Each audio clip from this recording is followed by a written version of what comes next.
So we are going to discuss about keywords, identifiers, naming conventions, and data types. Depends upon the time. First, let us start with the keywords. So what is a keyword and why we are going to use?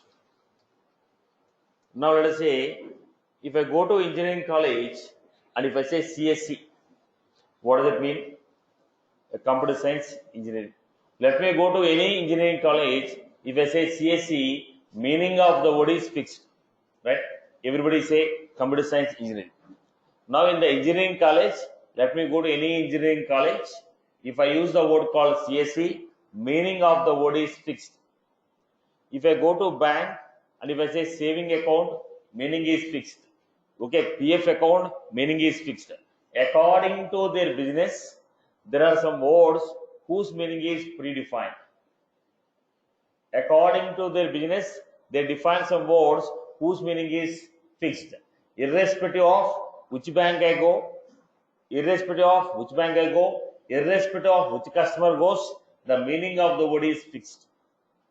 Similarly, in the programming language also, there are some words whose meaning is fixed. Irrespective of who write the program, irrespective of where you write this word, the meaning is fixed. Such type of words are called keywords.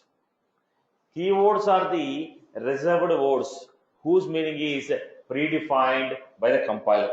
So as per the engineering, they had CSC, ECE, EEE, these words are fixed.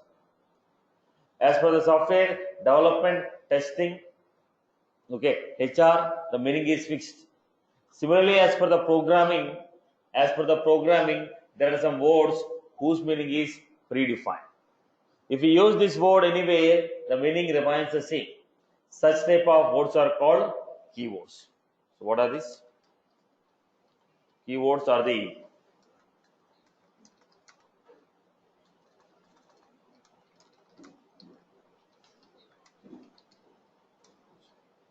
whose meaning is predefined by.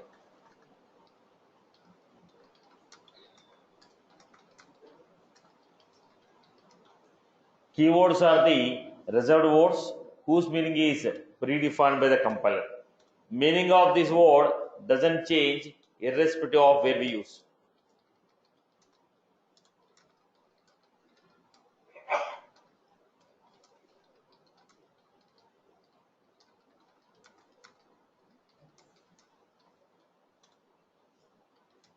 All the keywords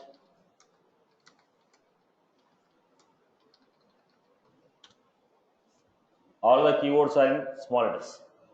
All the keywords are in small letters.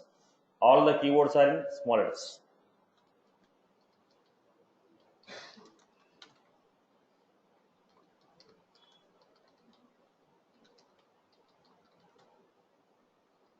Have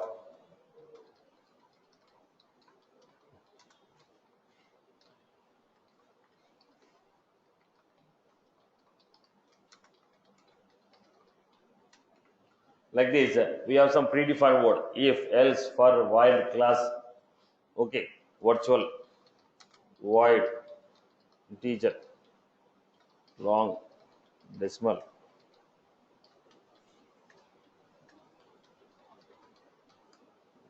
id.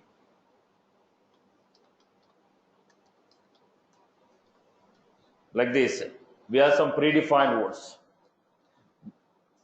There are so many 120 or 140 words are there. That's not by heart. Okay.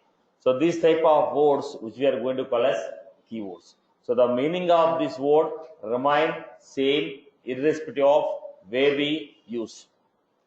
The meaning of this word remains same irrespective of where we use. Every programming language will have set of keywords. C language will have its own keywords. C++ will have its own keywords. Apex programming will have its own keywords. Every programming language will have its own keywords. Right. Now, come down to the next one. We are trying to understand the next point, identifiers.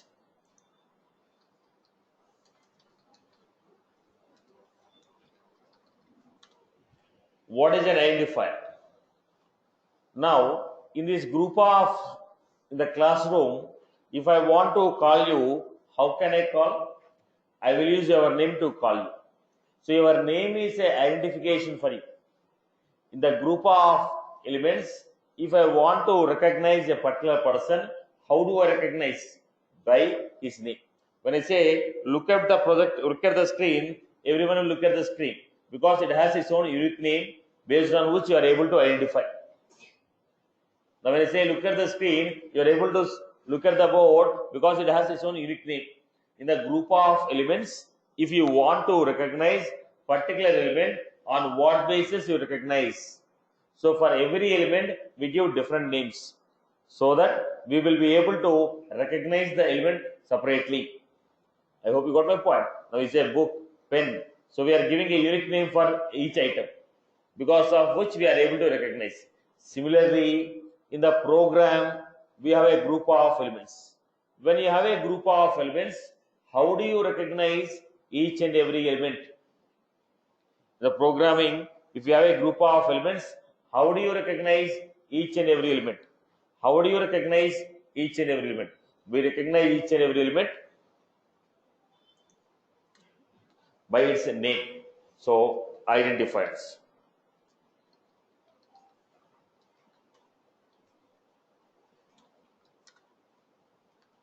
It is a name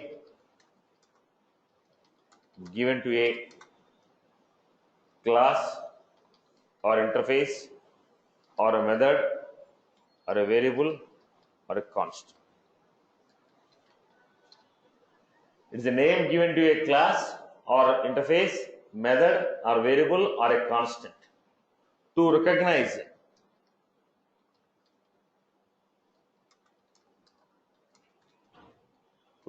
the element,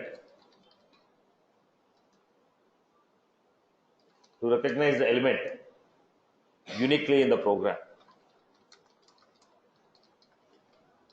It is a name given to a class or an interface or a method or a variable or a constant to recognize the element uniquely in the programming.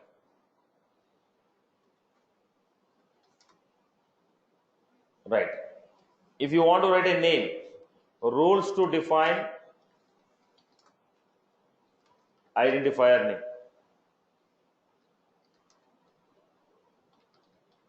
Rules to define identifier name. Now let us see, boss. I have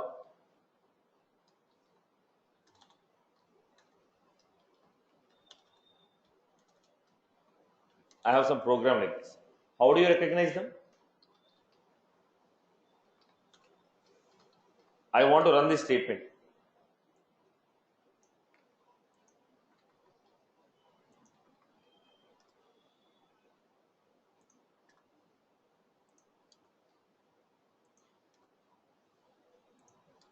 Now I have this statement. Now I want to say run this. How can I say run this? You have to have a name to it. If I don't have a name, how can I recognize? Because there are multiple elements here. If there is only one element, it will run. But there are multiple blocks. Now which block you want to run? Which block you want to run? So I am giving a name to a block. Say execute block 1, execute block 2, execute block 3. Unless I give the name, I will not be able to identify it uniquely. So the name what I gave is called identifier. I hope you got my point. Right. So rules to define the identifier name. So if you want to give name to your son or daughter, will you give Ravi underscore 246? Right? You don't give, right? When you want to give a name to your daughter or son, you ensure that the name consists of only alphabets. It has a meaning in Sanskrit or Telugu or Hindi. Similarly, programming languages also have some rules. You cannot give the name as you like. They also have certain set of rules. What are the rules? Name can contain alphabets A to Z, digits 0 to 9, underscore, dollar.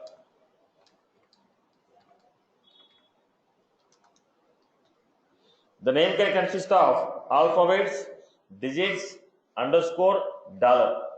The name can contain, the identifier name can contain alphabets, digits, underscore, dollar.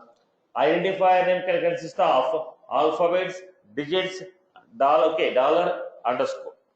Name should not start with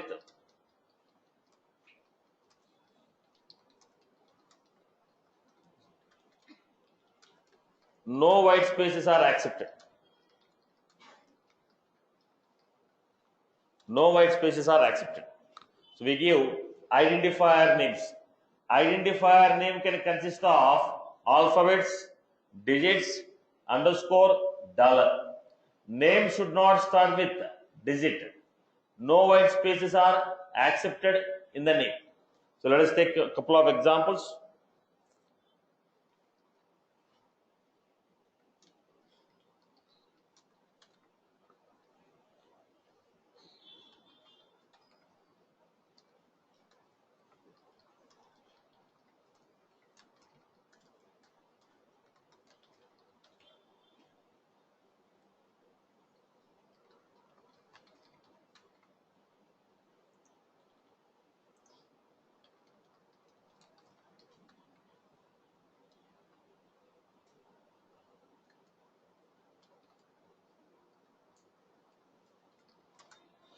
Right, this how. Now, what is the bug with this?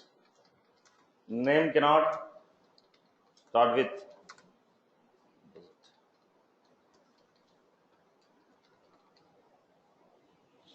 Is it accepted?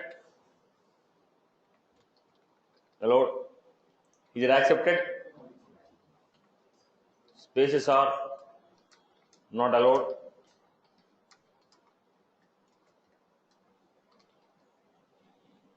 Is it accepted? Invoice underscore list underscore accepted. Star is not. What we are supposed to use only alphabets, digits, underscore, and dollar. Now, generally, whenever you are taking a combination of more than one word, when you are taking a combination of two or more than two words, try to use underscore. Let me give you. I have some data like this. I have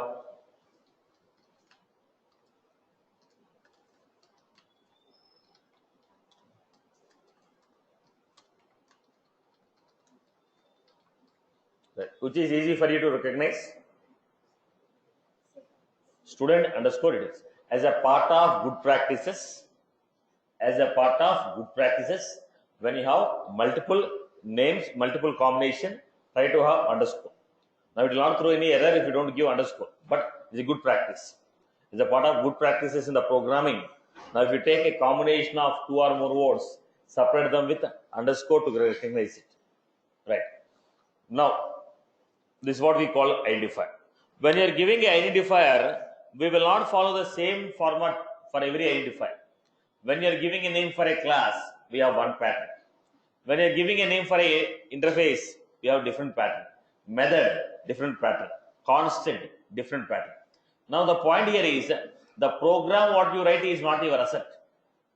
This is the asset of the company. Now you are working now, tomorrow someone else will be working. When they want to work on that, when they look at the program, by looking at it, they have to understand what was it. Now, we need to write a program in such a way, the next person who want to enhance it, they should be easy for them to understand and make it. So you have to follow good practices of programming and good naming conventions. So when somebody look at your program, they have to identify it's a class, it's a method, it's a variable, right? And this is what they are trying to write it. So you are supposed to follow certain good practices of programming and naming conventions of programming. Looking at them, people have to understand what it is. So let us see what are the naming conventions we have.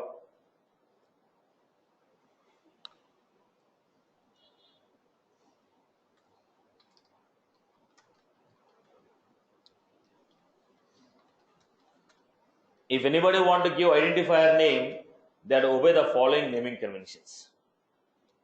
What are the following naming conventions? First one we have upper camel. Upper camel. What is this upper camel? Every word first letter should be capital. Every word first letter should be capital. I told student.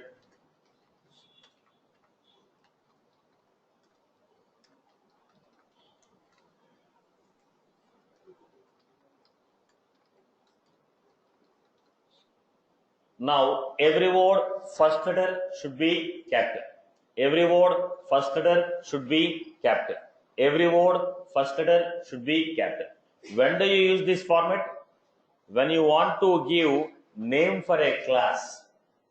When you want to give name for a class or a name for a interface. When you want to give name for a class or a name for a interface, we are supposed to use upper camel naming convention. Right. So we are going to give here upper camel. This naming convention is used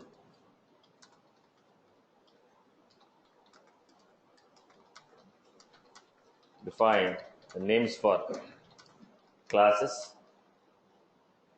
and interfaces.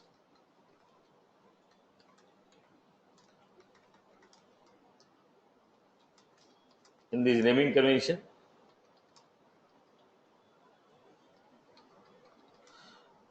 every word first letter should be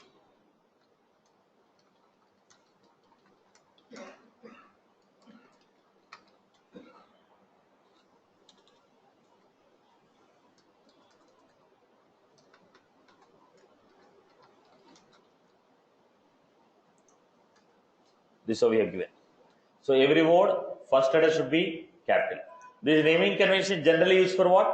For giving the names for classes and interface. When you are giving a name for a class or an interface, this is the naming convention what we follow. Next we have lower camel. What is that lower camel? No. This is going to be like this. Student, get my. When you are trying to give lower camel, first word, first letter is small. Remaining words, first letter is capital. First word, first letter is small. First word, first letter. Student name, STD, S small. Name, N capital. Get my details, my, M small. Sorry, G small, M capital, D capital. First word, first letter is small. Remaining words, okay, first letters are capital. When do you use this? This naming convention used to define names for methods and variables. If you want to define this naming convention, this is used for what? Defining the naming convention for methods and variables. In this naming convention, first word,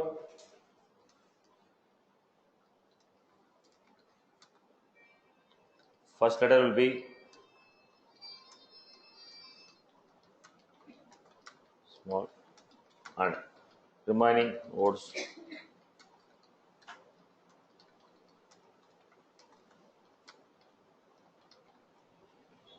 right. This is how we use it. Generally we use for method names and variable names. If you want to define any variable or a method, this is the naming convention what we are supposed to use. Lower camel. Uppercase. Uppercase means max salary. DML.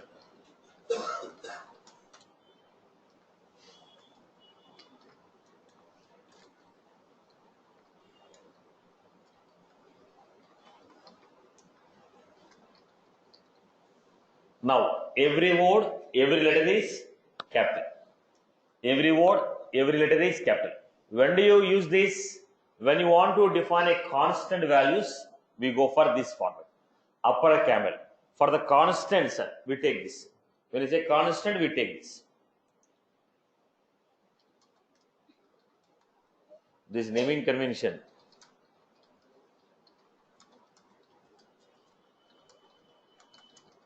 Define names for constants.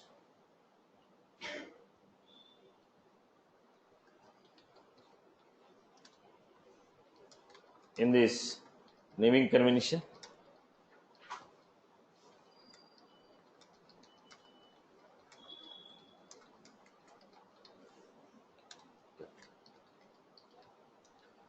so when you want to define the naming conventions, we use this. Next, constant values, lowercase. In this, every word, every letter will be small. What we do? This naming convention is used to define names for keywords,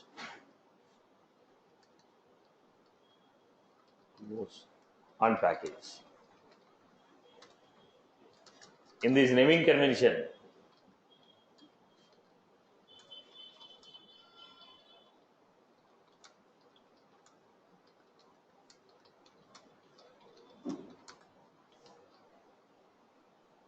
spot.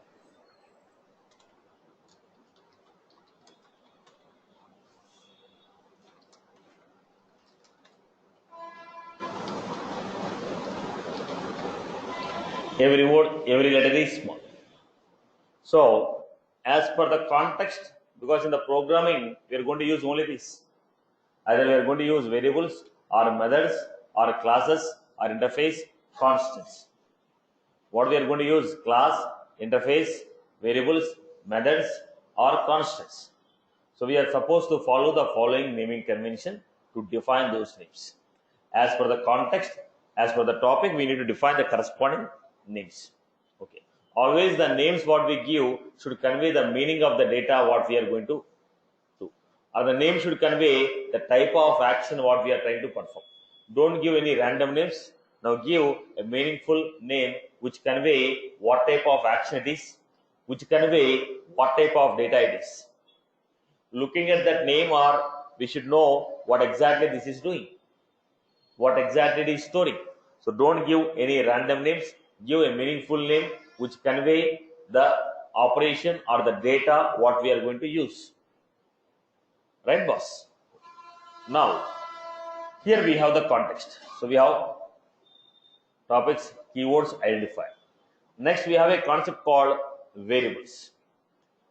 Now let us understand the concept of variables and data types.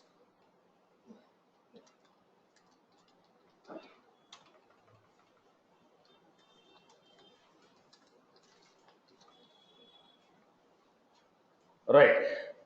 So what is the difference between constant and a variable? What is the difference between constant and a variable? Now, let us say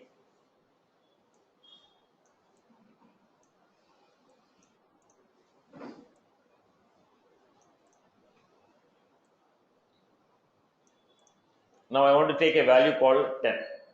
When you want to take a value called 10, I want to take a value called 10. Now, should I store that value anywhere? It is not necessary that I have to store, because now the value is fixed. When I want to take a value called 10, 10 is fixed. Straight away I will take 10. No need to save anywhere. If I want to say, okay, age is 10, I will take 10. Now the 10 is a fixed value. 10 is a fixed value. 10 is a fixed value. It cannot change. When I take a 10, 10 is a fixed. It will not be altered throughout the program. 10 remains 10 throughout the program. It cannot be changed. But I asked, what is your bonus? I asked, what is your salary? When I ask, what is your salary? When Satish is asking, what is the salary? Right now, I have 10,000. Now after running the logic, it may become 20,000. After running the logic, it may become 30,000. It is not a fixed one. It may be changing because of the logic. Now I asked, what is the tax I have to pay? What is the tax I have to pay? When I say what is the tax you have to pay, now I have to say a logic. If salary is above 50,000, pay 5,000. If salary is above 1 lakh, pay 10,000. If salary is about 2 lakhs, pay 20,000. Now what is your salary? Is it fixed? It is not fixed. The value can be modified. Now sometimes the value can be 5,000, or else it can be a 10,000, or else it can be a 20,000. Now I told salary, tax plus 500, tax plus 1,000. Now I don't know what is the tax value plus again 5,000. Now what is that? The value is not fixed. The value can be modified. The value can be modified. I am counting 1, 2, 3, 4, 5, 6. Now what should I do? I equal to 1. Next time it is I equal, when I complete the task, I equal to 2, I equal to 3, I equal to 4. What is happening? The value is keep on changing. When the value is keep on changing, I have to store at some location. If I store the value at some location, if somebody asks me, this is the current value. Why I am storing? Because the value which is available right now may not be available in the next statement. Next statement A can become 20. Look at the point when I take A equal to 10.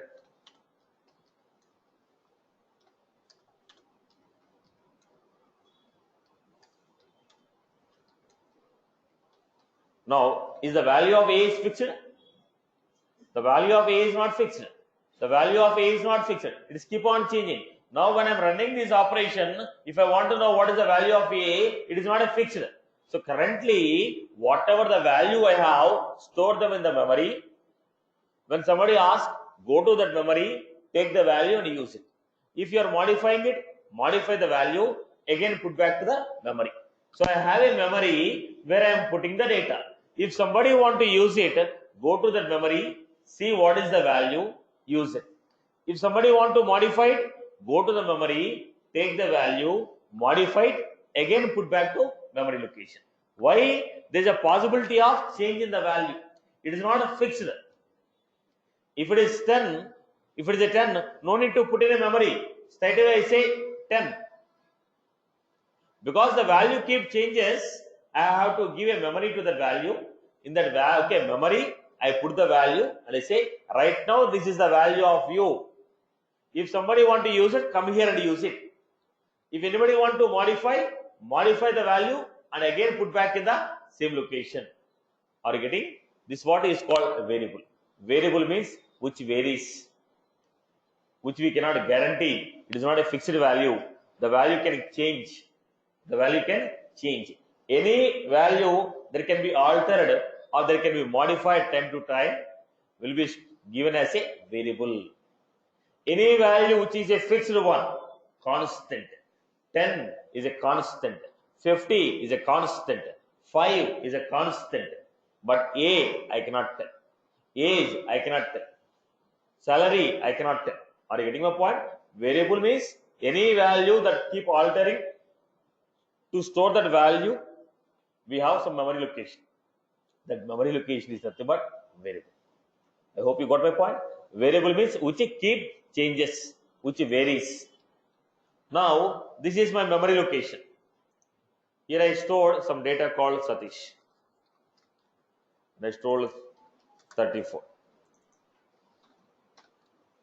Now, for this memory, they give a name. What is the name of it? EMP name.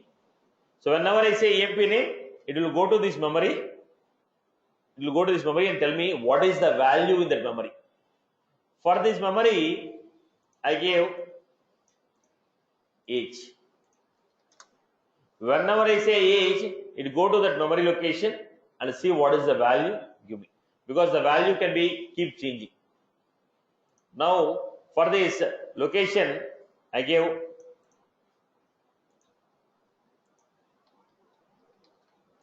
for this location, I gave salary. For this location, I have salary. For this location, I have salary. I hope you are good with this. For the location I have EMP name. For this location we have age. For this location we have salary. Right. So we have EMP name, we have age, we have salary. We have EMP name, we have age, we have salary. Now what is that EMP name? It is a variable. It is a name given to memory location where we can store data, perform changes when you need.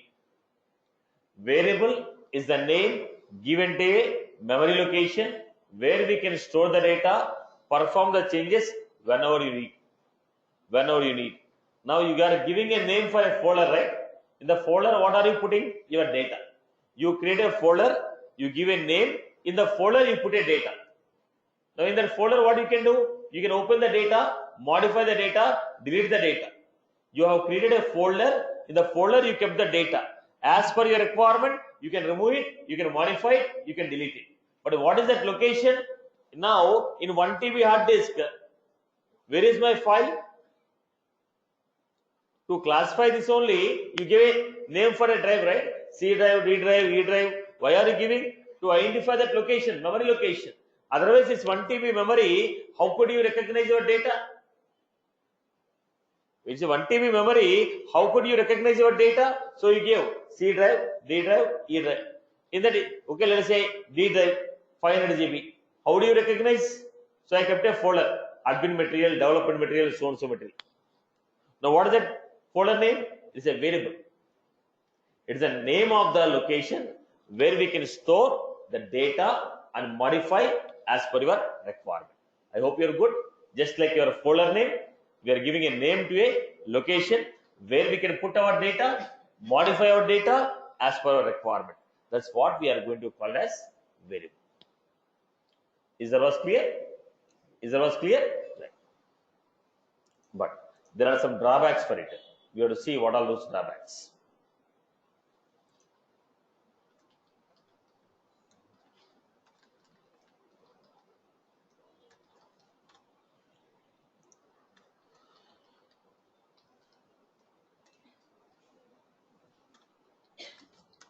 Is the name given to a memory location. Generally we call temporary memory location. It is a name given to a memory location where we can store the data, perform the changes,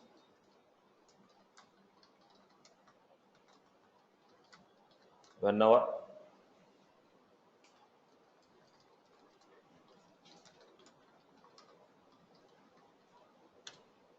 based on it. It is a name given to a memory location where we can store the data and perform the changes based on your data. Example I was giving.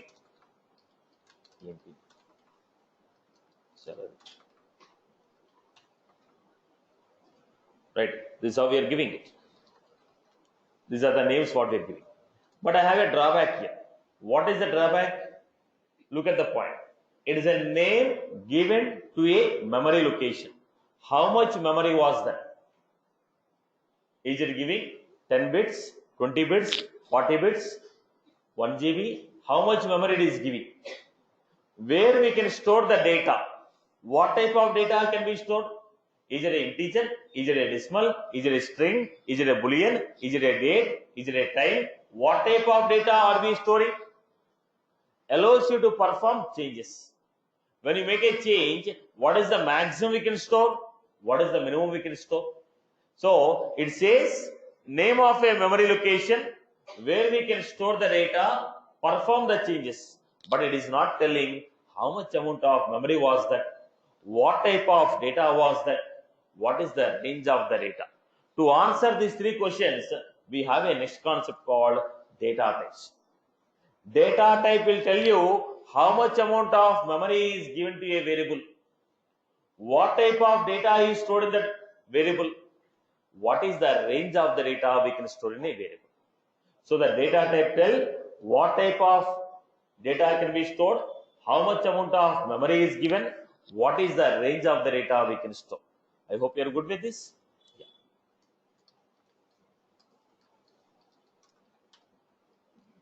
Data types.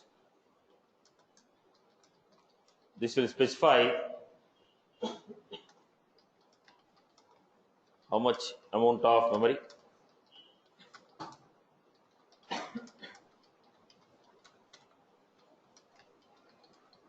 what type of data is stored,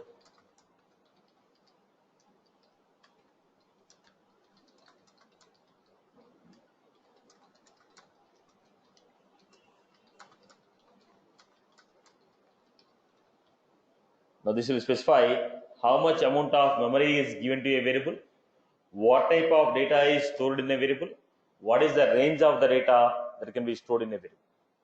This is what we are going to indicate. Data types. This will specify how much amount of memory is given to a variable, what type of data is stored in a variable, what is the range of the data that can be stored in a variable. Right. Now, data types are classified into, what are the different types of data types we have? Data types in the Apex program. First we have primitive data types. Primitive data types like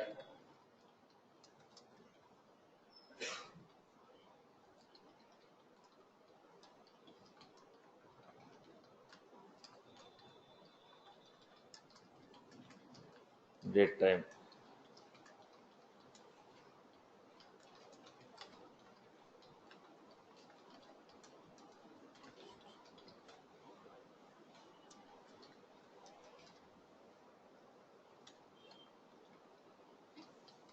collections,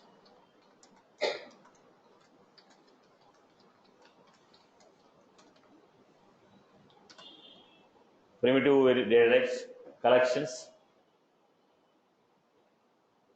primitive data types, collections, object created, object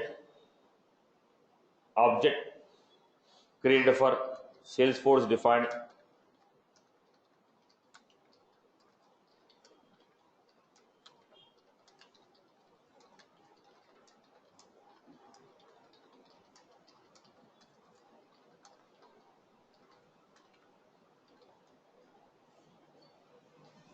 objects created for Salesforce defined Apex classes, object created for user defined Apex classes, collections, list, set, map, objects created for Salesforce defined Apex classes, object created for user defined Apex classes.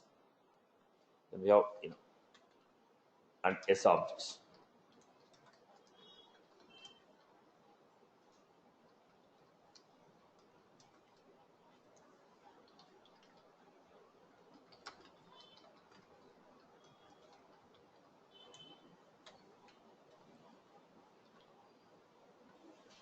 Right. Primitive data types, collections, objects created for Salesforce defined Apex classes, objects created for user defined Apex classes. Enum S object. So all these are what? Data types, what we are going to have in the Salesforce. Primitive, collections, objects created for Salesforce defined Apex classes, objects created for user defined Apex classes, enum S object. These are the different type of data types we have. First, let us start with primitive data types.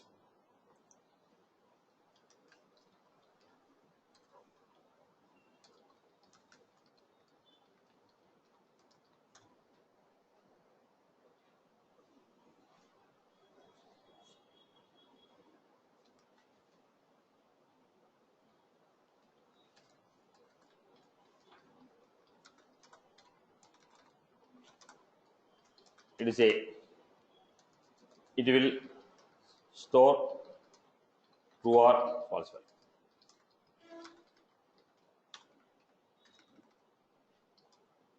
Default values,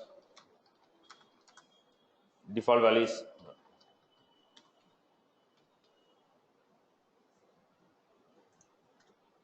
default values null. Blob,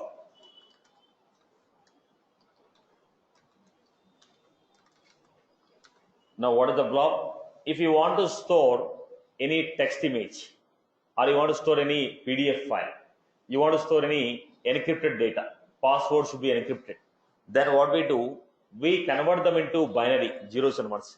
Any image, PDF file, Word document, or any encrypted data we want, that should be stored into binary. That is called a blob. Image you want to store, it should be a blob. PDF you want to store, it should be a blob.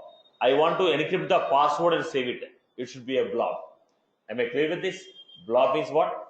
Binary data. It is a collection of binary data wrapped under.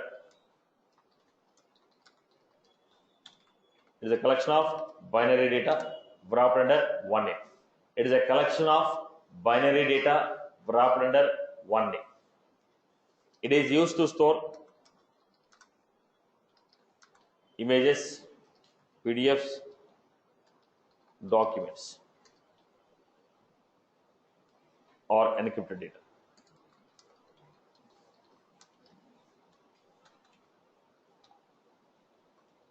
Right.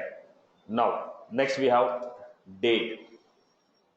If you want to store a particular date in the calendar, this is used to store particular date in the calendar.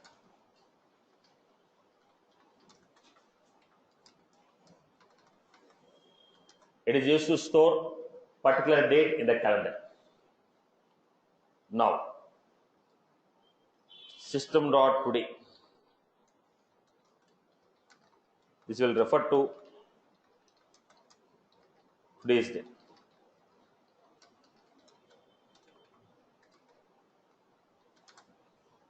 System.today. This will refer to today's date. Date dot new instance of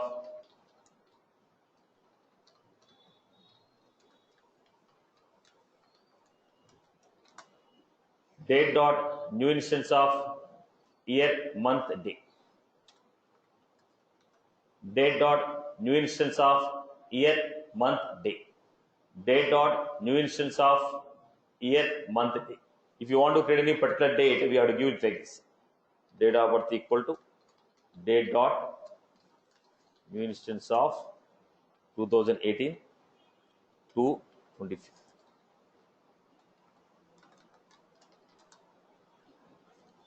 Right.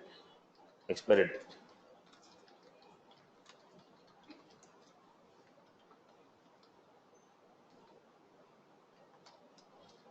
Right. This is how we got. Date dot new instance of year, month, day. You want to store any particular date, we use this. Date time.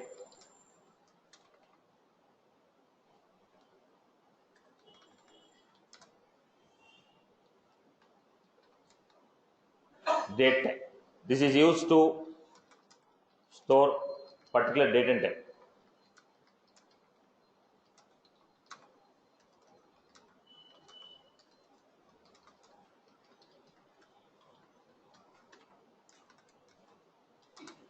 This is used to store particular date and time in the calendar. This is used to store particular date and time in the calendar. System dot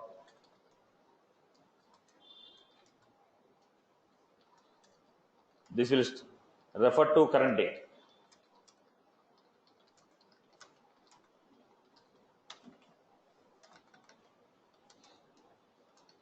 Date time dot new instance of year, month, day, hours, minutes.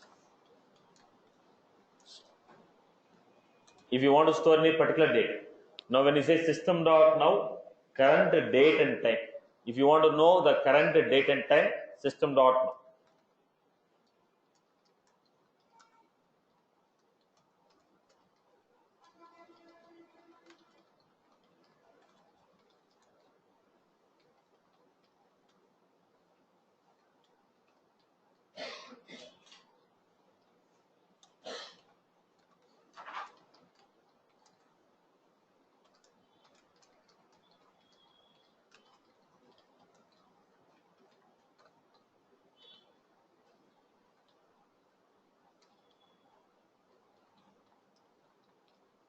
So if you want to store date value and date and time value, we have a data type called date and time. Similarly, next one we had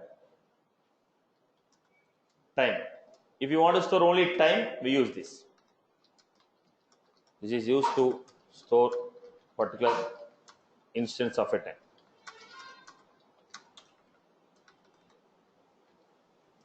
We say time dot new instance of hours, minutes, seconds.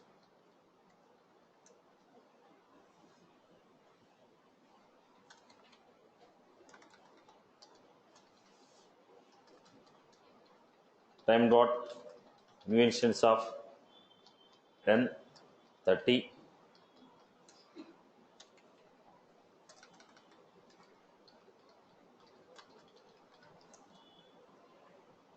12, 10. This is how we got it. So we have boolean for true or false, blob for binary data, date for storing the date and time, and we have time. Next we have ID. What is this ID? In the table, any record you store in the table, if I save any record, internally Salesforce will create 18 character record. Internally the Salesforce will create 18 character record. In the table, if I create any record, Salesforce will create an ID for it. Any valid 18 character ID created by the Salesforce, any valid 18 character record ID created by the Salesforce can be stored in this data type. What is ID here? This will store or refer to any valid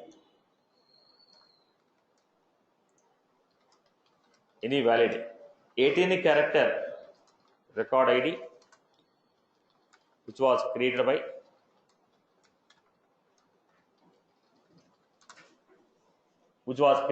Salesforce.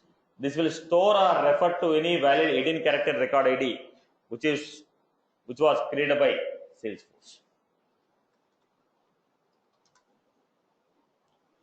ID. So what we have here? Date time, ID. Next we have integer.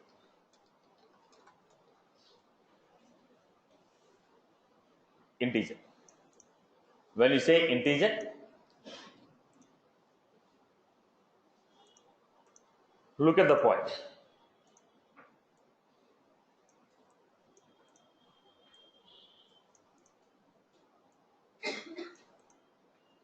Let us say I have 4 bits. Generally, when you say bits, what happened? Either it stores 0 or maximum value 1, minimum value 0.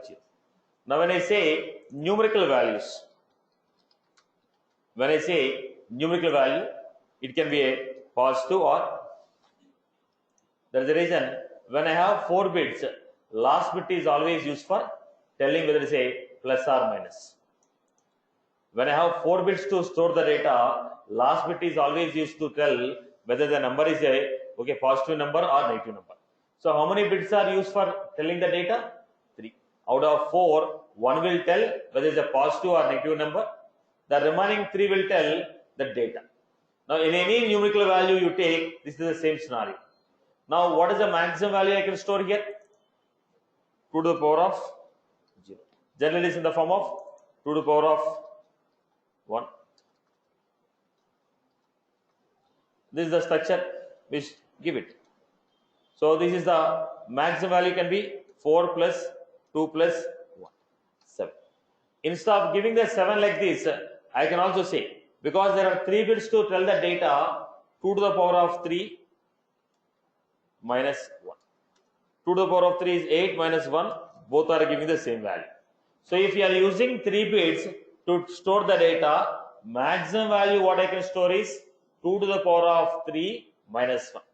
If I have 10 bits to store, 10 bits, 1 bit is for sign, 9 bits are used for data. What is the maximum data we can store? 2 to the power of 9. If I have 32 bits, 1 bit is used for sign, so I have 2 to the power of 31. Are you getting my point? If you have 32 bits, 1 bit is used for sign, 31 bits are used for data. So what is the maximum data we can store? 2 to the power of 31 minus 1. Now listen to the point. Integer.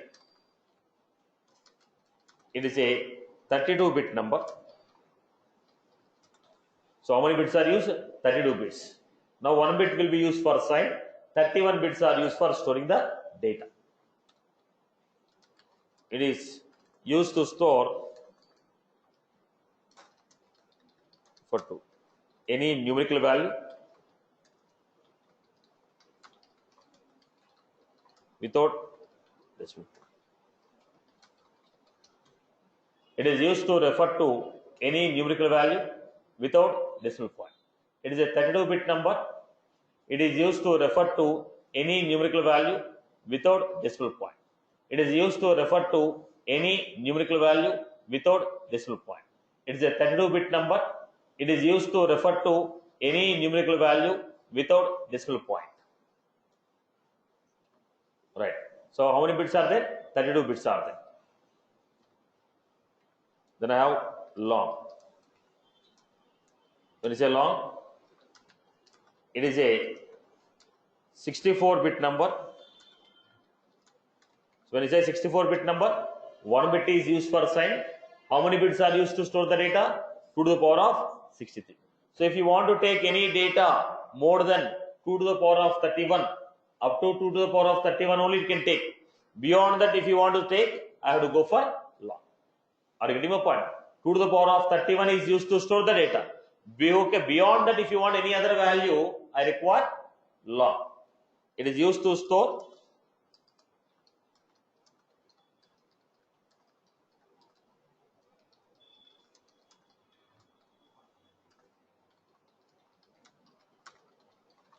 without decimal point. Now,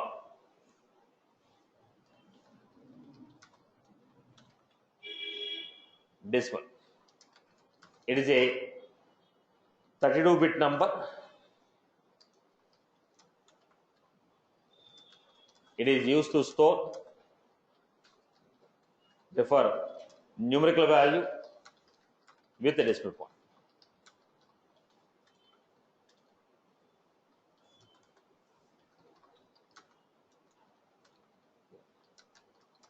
It is a 64-bit number.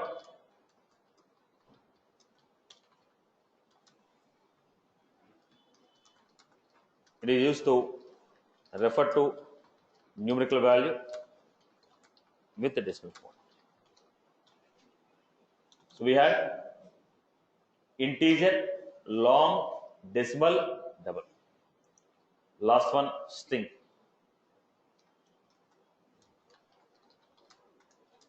So what do you mean by string? It is a collection of characters wrapped within single quotes.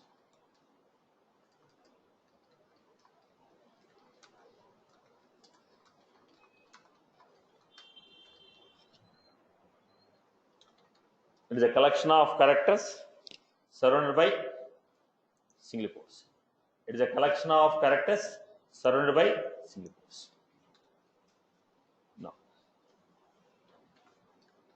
object. When I say object, any type of data,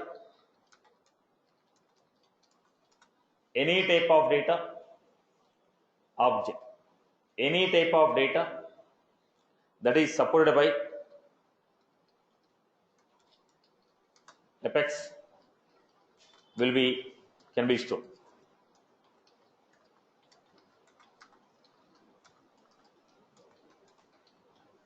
Any type of data that is supported by Apex can be stored in it. Any type of data that is supported by Apex can be stored in it. Object. Any type of data that is supported by Apex can be stored in it. Object can store any type of data. When you are not sure whether it's a decimal value, when you are not sure whether you are going to get a numerical value without integer, when you are not sure whether you get a integer or decimal or boolean or blob, what type of response is going to give, I will take object. When you know it is a numerical value, integer or decimal. When you know it is a okay, true or false, boolean. When I am not sure what type of value you are going to give me, I will take object. When you know type of value, we give that particular data type. When you don't know the type of value, we take it as object. By default, okay, no, for every data type, default value is, if you don't assign the value, by default value is null. If you don't assign the value, by default data type is, okay, for every data type it is null. By default the default value is null. If I don't assign the value, by default it is null.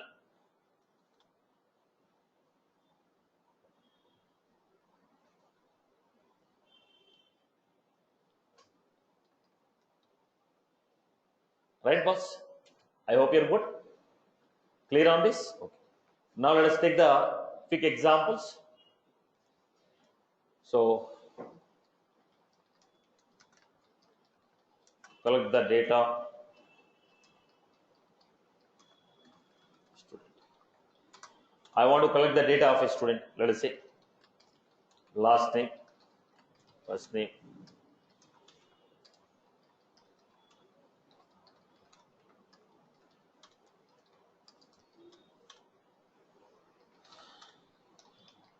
now here we need to define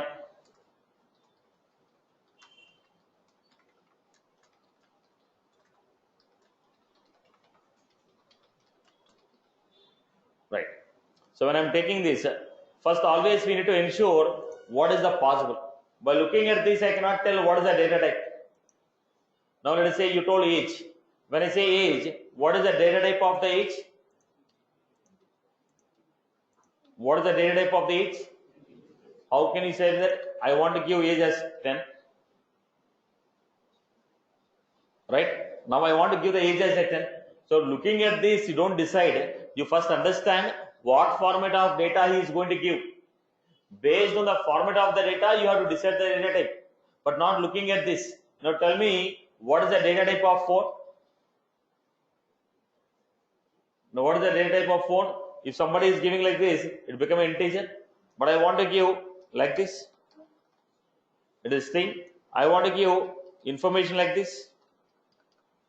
A string. Now you cannot decide by looking at the category. You need to ask what is the format of data you are taking.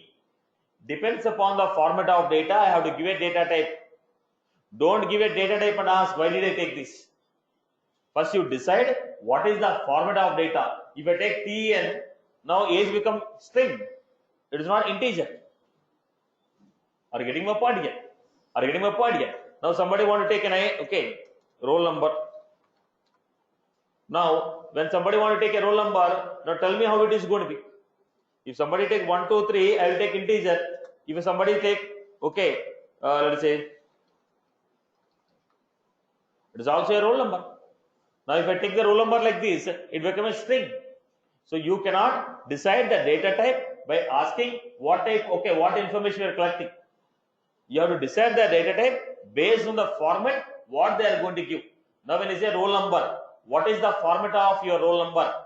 According to your application, roll number format is, when you say age, according to your application, age is in the which format? Is it in the alphabetical format or numerical format? Then I have to decide the data type. So don't decide data type by looking at this type of information you are collecting. You need to ask possible values. Based on the possible values you have to take. If you take Maila, now it becomes what? wise thing, any value with a combination, okay, any value without digits, okay, or any value, okay, any value which contains other than digits will become what? String. Now I give variable as last. Now I give first name. Again, this becomes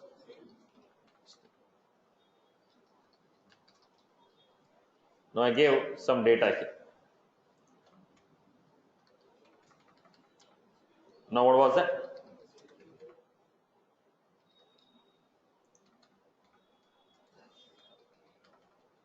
Now we have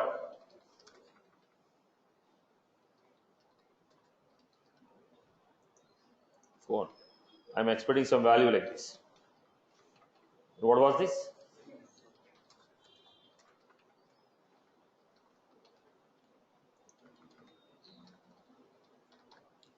Now what was this? If you have a decimal point,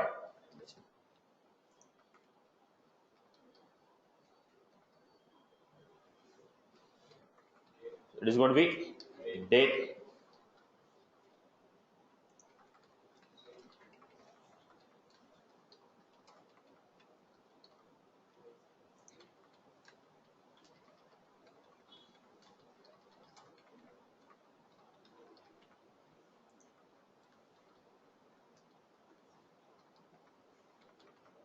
Now it is. I hope you got my point here. So understand what is the information you want to take, what are the possible values. Based on the possible values, you have to decide data type.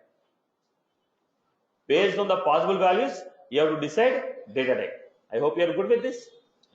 Similarly, collect the data about a product. Collect the data about a product. Product name.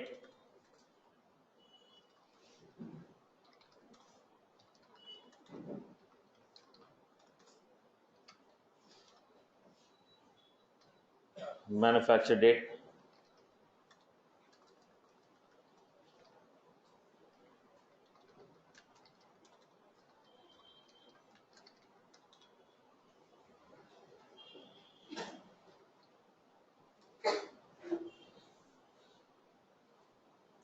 No.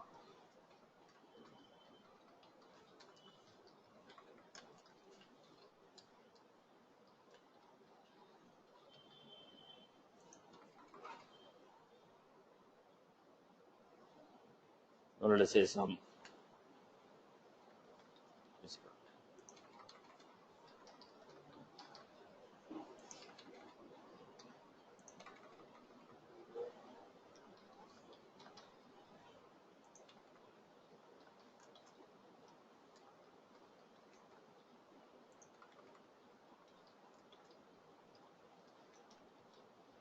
Now create the data types for this.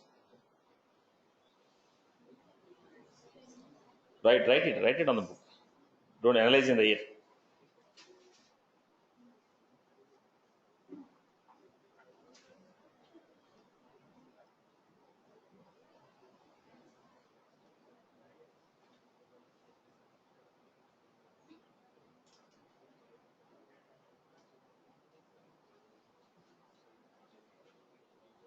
You're going to take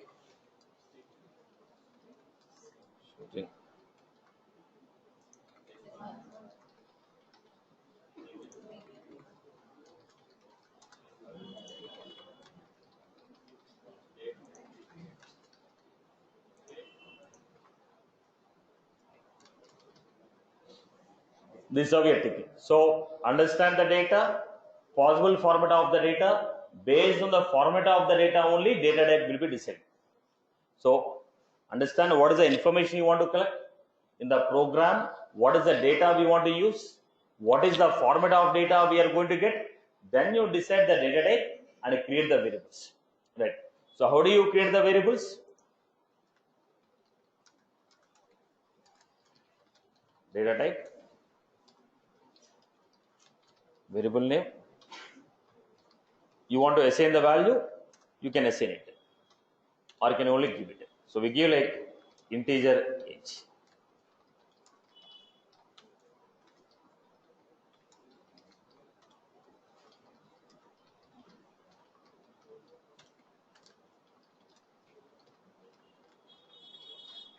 So if it is a string, we put them in single quotes.